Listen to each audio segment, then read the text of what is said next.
Uhum. O que acontece?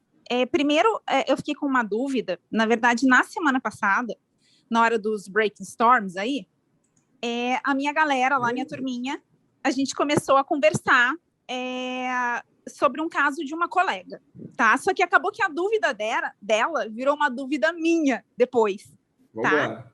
O que acontece? Na verdade, foi um caso que ela jogou assim, de um cliente que teve um problema num veículo, e aí ela estava querendo saber para poder ingressar com a ação e tudo mais.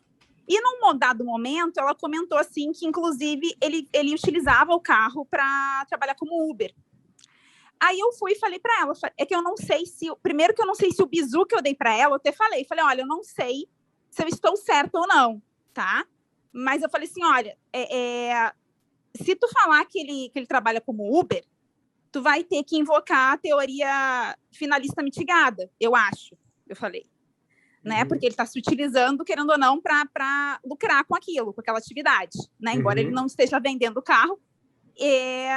Mas eu falei que se ela não falasse, se ela não desse essa informação, beleza, seria consumidor normal, standard, né? Isso então, aí. primeiro, se eu queria saber... vamos lá. Se o raciocínio foi esse, tá certo, né, meu raciocínio? Aplica-se o Código de Defesa do Consumidor e você vai adotar a corrente finalista mitigada. Eu entendo que sim.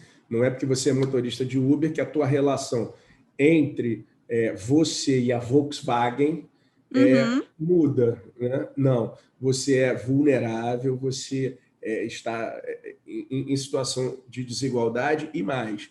Eu tenho analisado muito as últimas decisões que aplicam a corrente finalista mitigada, e quase que em todas, né, você sabe que a gente tem várias espécies de hipossuficiência, né? Você tem a hipossuficiência técnica, fática, econômica, informacional e tal.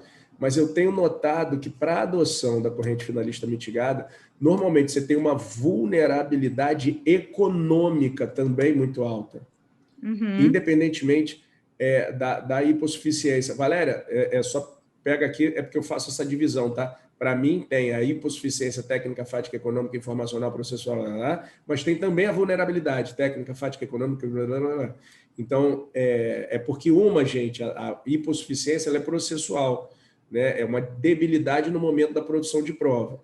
E a vulnerabilidade é um déficit em relação ao consumidor e ao fornecedor. Em função desse déficit, em função do princípio da vulnerabilidade, excepcionalmente, o CDC pode ser aplicado para pessoas que lucram diretamente com aquilo que compraram, que é a chamada corrente finalista mitigada. Mas eu notei que, pelos julgados do STJ, são pessoas sempre que têm uma vulnerabilidade, sobretudo econômica, né? Tem que ser o pobrezinho e o ricão. Porque eu já vi o caso, por exemplo, de um médico que tinha um ultrassom, que o ultrassom quebrou para mim, corrente finalista mitigada. E aí o STJ disse, não se aplica corrente finalista mitigada, que um médico, ainda mais que tem condições de se comprar um ultrassom. Eu falei, porra. Então, disse que não, entendeu? Eu tinha ficado... Você trouxe o Uber, né? Você trouxe o Uber em relação à montadora. Então não tem dúvida, não.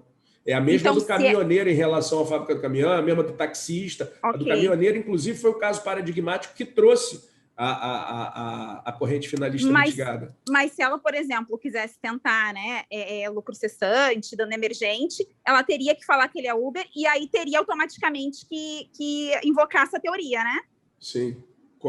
Corrente finalista mitigada, ou aprofundada, ou teleológica, ou o ministro acorda e fala assim, troca o alpiste do passarinho e fala, vou criar uma corrente. Né?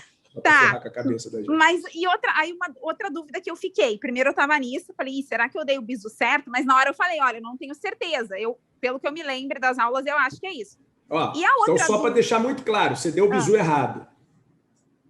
Deu bizu errado? Deu. Foi horroroso o teu atendimento. Sabe por quê? Você disse o que tem que fazer. Eles vão procurar outro advogado, porra. Não, foi para nossa colega na hora da tira dúvida aí, entendeu? Beleza. Cliente, você não diz qual é o caminho, não. Você diz, não, tem direito. Não, foi aqui. Não, fui eu. Mas a segunda dúvida que eu fiquei foi a seguinte, Renato. E vamos supor que ela resolva, olha, tá, quero pedir o dano emergente e o lucro cessante, então prefiro dizer que ele é Uber e invocar a teoria finalista mitigada, né, ao invés de deixar quieto e falar só que ela é standard. Prefiro fazer isso. Só que eu queria ver contigo. A teoria finalista mitigada, ela é... Eu acho que tu acabou falando aí agora. Eu queria saber se ela é pacífica ou se a pessoa corre risco, se pode ter um tiro no pé, entendeu? De dizer, olha... Não, olha só. Agora a gente está falando entre advogado, não é? Tem como a montadora descobrir? Não, só se ele... Não, tô falando se ele falasse que ele era Uber para tentar... Então fica quieta, né? Pô, isso não tem nem que vir no bate-papo. A gente discutiu aqui na hipótese da montadora descobrir. Caso contrário, tu fala que é consumidor, fica quieto e pronto.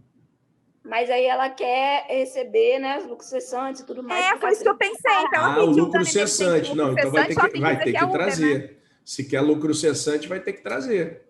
Mas aí, tipo assim, essa teoria, ela é pacífica? A gente nem só pode ser tiro no pé. Tranquilaça.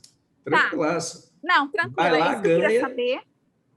Eu fiquei na dúvida mesmo, assim, eu pensei, poxa, depois eu pego um caso parecido e vou ficar com essa dúvida, né? Não tem dúvida.